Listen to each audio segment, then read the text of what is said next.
नज़र ज़िला खैरपुर मीरस में रिपोर्ट करे पियो सदाकत अली मंगी हीट स्ट्रोक कैंप 24/5/2024 खां student society centre Shah Abdul Latif university Khairpur में जारी है। हीट स्ट्रोक कैंप जो 3 ॾींहं भी जोश ऐं जज़्बे सां जारी रहियो।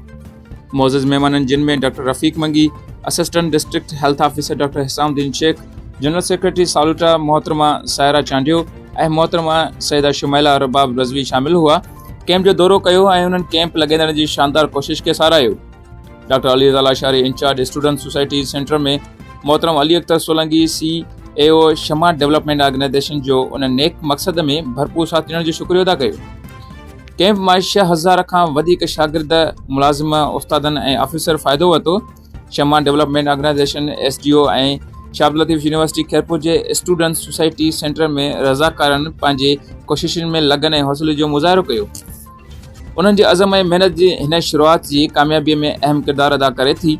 डॉक्टर अली रज़ा लाशारी चयो त हीअ गॾियल कोशिश कंदड़नि जी अंतहक जज़्बे जो सबूत आहे।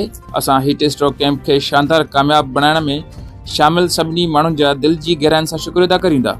हिन वधीक चयो त असां ज़िले इंतिज़ामिया खे दरख़्वास्त मोकिली आहे त हू ईंदड़ कोशिशुनि में संदनि सहकार कनि।